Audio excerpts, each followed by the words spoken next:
Olá, eu sou Isabela Reis, fofoqueira profissional. Adoro saber da vida alheia, mas só dou opinião se for solicitada. Aqui, você conta a sua história, chora suas pitangas e eu vou me meter na sua vida. O Ministério da Saúde Mental adverte: não sou profissional de saúde. Sou apenas uma fofoqueira na missão de ajudar nas suas questões e te incentivar a procurar ajuda especializada. Eu tava aqui quieta, mas já que você quis meus pitacos, toma aí então os conselhos que você pediu. Oi, gente! Mais um conselho que você pediu está no ar. Bom domingo pra você que tá aqui me ouvindo. E boa segunda também, né? Muita gente me ouve na segunda, eu fico impressionada, mas boa segunda pra vocês. Bom, lembrando que esse episódio está disponível em vídeo também no Spotify e no YouTube. Vou deixar o link do YouTube aqui no descritivo desse episódio. Me sigam lá em todas as redes sociais, me mandem casos e e-mails no conselhos que você pediu, @gmail.com. Beleza? Vamos lá então. Bom, é o seguinte, quero falar essa semana sobre DRs encomendadas, conversas difíceis, agendadas, com horas marcadas de acontecer. Por quê? Essa semana aí viralizou um tweet de uma mulher falando que ela tem no relacionamento dela, no casamento dela, não sei se ela é casada ou se é namorado, enfim, o dia da manutenção, que é como ela chama, que é um dia que todo mês é um dia fixo, que ela senta com o namorado para resolver pendências e fazer um balanço da relação.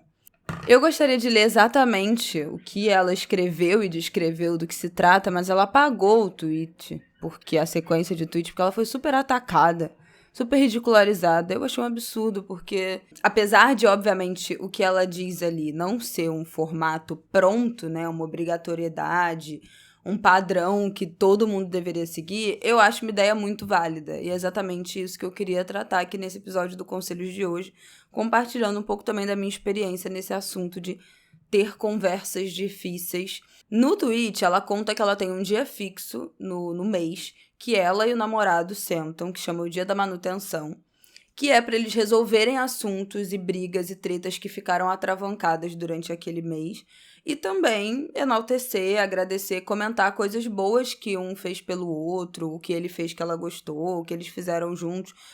É uma reunião de feedback, basicamente, do relacionamento. Teve muita gente fomentando que isso é tornar o relacionamento muito corporativo, né? Muito parecendo uma empresa, parece reunião de RH, torna muito engessado. E tudo bem, eu acho que essa coisa do tem que ser uma vez por mês, tem que ser todo dia 1º, tem que ser todo dia 5 do mês, eu não acho que precisa ser, a menos que isso funcione para sua relação. Mais uma coisa que eu concordo muito, muito, e que eu tento espalhar a palavra, é a palavra da DR encomendada. Eu encomendo DRs no meu relacionamento. Em que contexto? Não tem uma periodicidade, né? Mas são conversas que eu tenho já, que bom, o hábito de pedir para ter, fora do contexto da briga, do estresse, da treta, do conflito ali, do calor do momento da briga. Então, eu espero a poeira baixar e aí encomendo essa DR quando já tá tudo bem, quando tá fora, né, daquele contexto de tensionamento, para voltar naquele assunto que não foi resolvido, né, no meio da briga, que não foi ajustado, que não foi recombinado, que eventualmente daqui a pouco vai voltar de novo a ser um motivo de briga, para tentar resolver aquilo sem treta.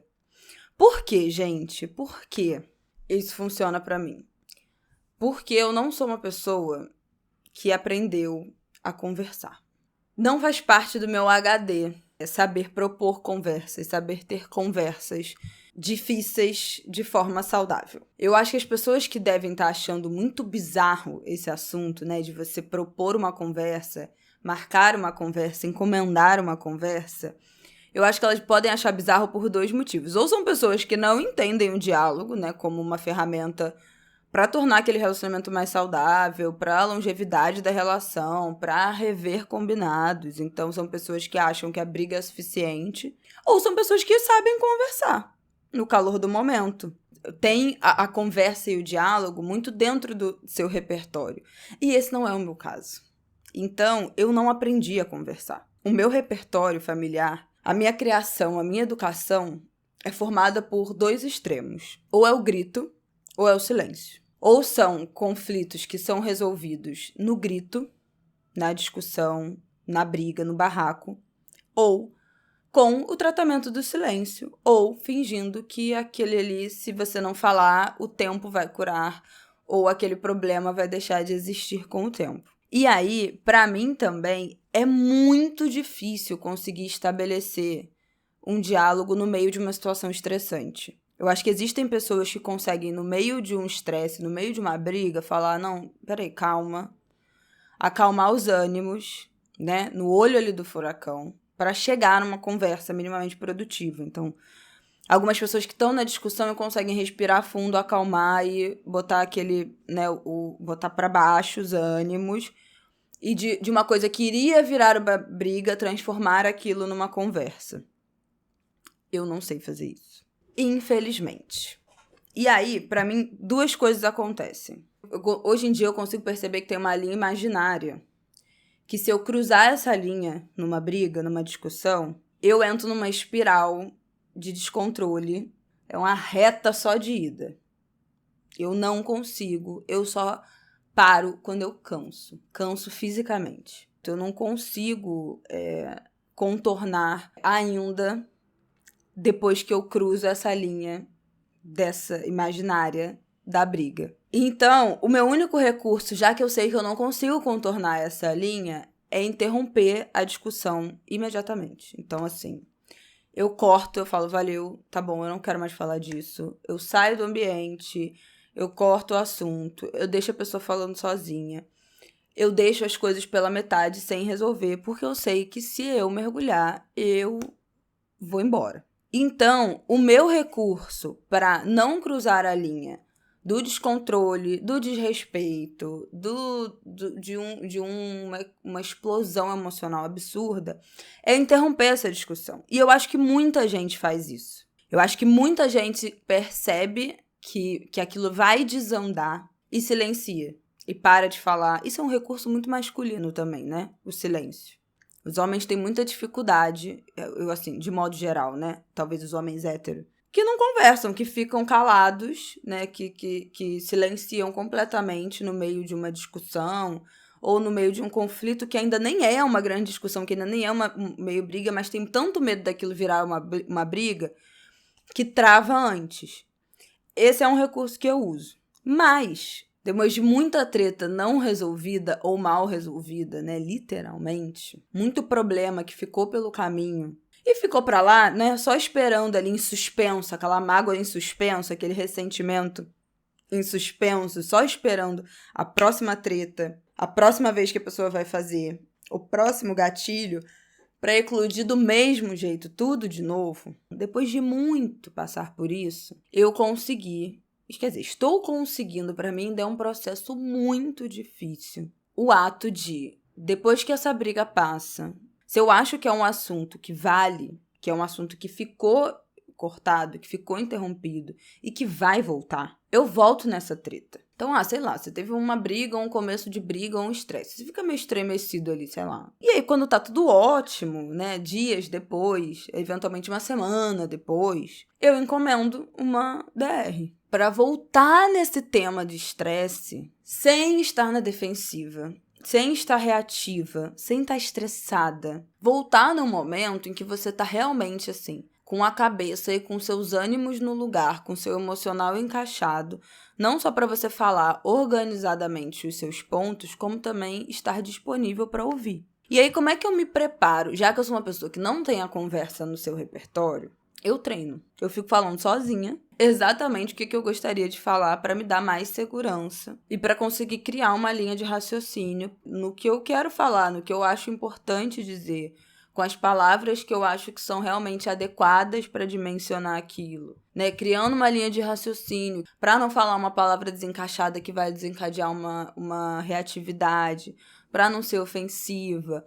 Então, eu acho que tem muitos jeitos de fazer isso. Tem gente que escreve, né, e gosta de ler. Eu gosto de falar sozinha, porque aquilo ali me traz uma segurança de que eu vou conseguir introduzir uma conversa no tom que eu acho certo, no tom que eu acho justo e respeitoso para a relação, colocando os meus pontos e que aquilo vai me dar uma segurança e uma conversa civilizada que vai de fato fazer com que eu consiga resolver aquele problema. Eu acho que para algumas pessoas deve ser muito simples, no meio de uma briga, virar e falar, tá bom, calma, vamos dar uma respirada pra gente conseguir resolver isso? Eu não consigo fazer isso.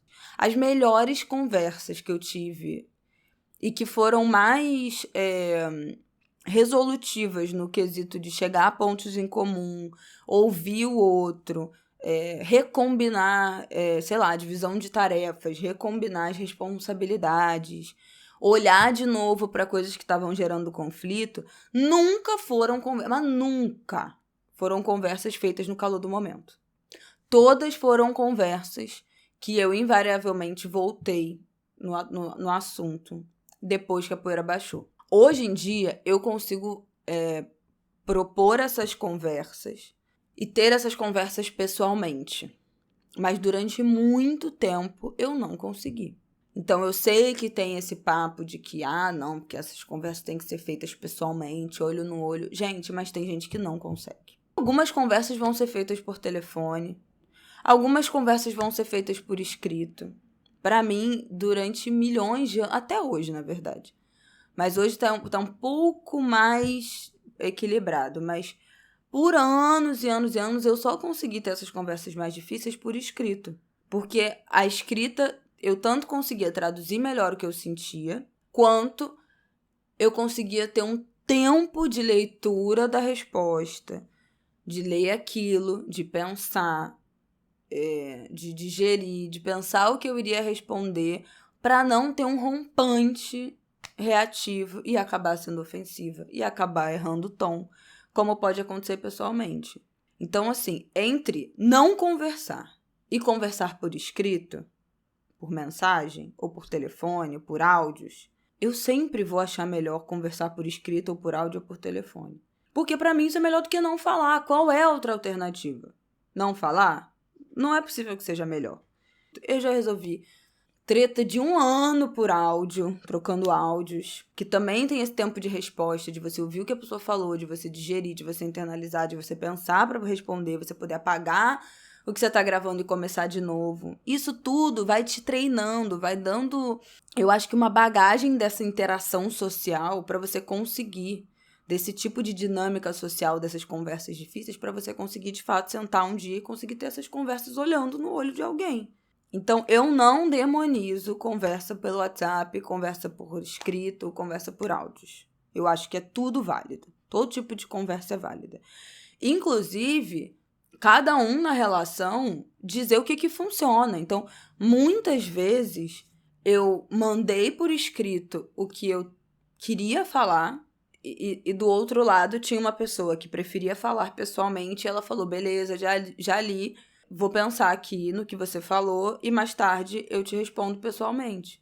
Então, eu tirava aquele meu primeiro desabafo, aquela primeira reflexão no canal que era mais fácil para mim, que era a escrita.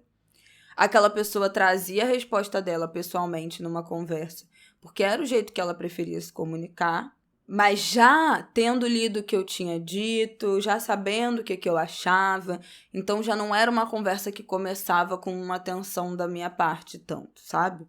E eu acho que algumas coisas precisam ser burocráticas até elas se tornarem naturais. Sabe aquele fake until you make it? Finja até que você consiga fazer naturalmente. No caso, não é finja, né? Mas assim, treine muito até que um dia aquilo vire natural. Essa é a minha sensação. Para mim, é extremamente burocrático marcar uma conversa, mas esse é o único jeito de eu conseguir exercitar uma habilidade que eu definitivamente não tenho para eu conseguir melhorar as minhas relações e fazer com que isso seja, algum dia, quem sabe, um pouco mais natural. Eu achei ótima a ideia da menina, desse momento que ela tem com o namorado. Inclusive, meio cafona o jeito que ela tinha escrito, né? O nosso momento gratidão, quando eles falam que comentam as coisas que o outro fez que gostou, é nosso momento gratidão. É cafona, mas, gente, se relacionar é muito cafona. Eu achei fofo, eu acho que seria legal, assim, ter essa reunião de momentos também que foram bons ao longo do mês. Especialmente, gente, quando você é casado, é uma vida que entra tanto no automático. Morando junto, a rotina, o filho, os trabalhos, a dinâmica da casa, as tarefas domésticas. Tem tanta coisa que vai entrando no automático. Sobra muito pouco tempo, às vezes. Não tô dizendo sempre não, tá? Porque eu acho que são fases. Mas às vezes sobra muito pouco tempo para um romantismo, um olhar, um elogio, né? Um momento de reconhecer uma coisa legal que o outro fez. Então eu acho que essas coisas não tem como ser ruim. Eu acho que são sempre boas. Eu acho que é uma boa ideia. Não faço, mas reconheço como uma boa ideia. Acho que seria legal também.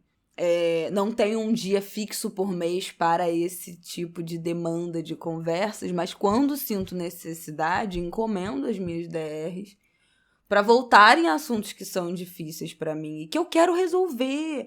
Gente, não tem nada mais importante numa relação de quando você percebe e sente que você ainda quer resolver os problemas. Se você desiste de resolver os conflitos e os problemas que você tem, as coisas que estão desencontradas, significa que você desistiu de estar naquela relação. Acabou, não tem mais por que estar ali. Se não tem um esforço e uma necessidade de melhorar essa relação, de conversar para melhorar, é uma relação que está fadada ao fracasso. Um dia vocês não vão mais se aguentar se olhar. Então, assim, eu acho todo tipo de esforço, de conversa, de alinhamento, de diálogo, eu acho todo tipo de tentativa válida, porque significa que aquelas duas pessoas estão ali para a relação, estão disponíveis para fazer aquilo dar certo. Se elas não estão disponíveis para conversar e para chegar num acordo, num meio termo, num reajuste, acabou. Então fudeu. Coitada da garota, ela só botou o que ela faz, ela só deu uma ideia e foi ridicularizada, coitada. É isso, gente. Conversem. É muito difícil mesmo. Puta que pariu. Só eu sei o quanto é difícil pra mim conversar de forma civilizada. Todas as evidências que eu já tive apontam que foi o melhor jeito de resolver as coisas. Então pensa aí que tipo de artifício funcionaria pra você. Se é agendar, se é mandar por escrito, se é mandar por e-mail, se é no WhatsApp, se é mandar um grande áudio falando, né, com tempo para você pensar e processar. Mas qualquer artifício que você usar vai ser melhor e mais importante do que não conversar. Era isso que eu tinha para falar. Aproveita o domingo, aproveita a segunda aí, quem sabe, encomendar uma DR, ter alguma conversa difícil que você está adiando, que está remoendo aí dentro de você, se esse era o empurrão que faltava. Aí está, tá bom? E domingo que vem eu tô de volta. Conselhos que você pediu, @gmail.com. Não esquece de me mandar e-mail, seguir nas redes. Um beijo!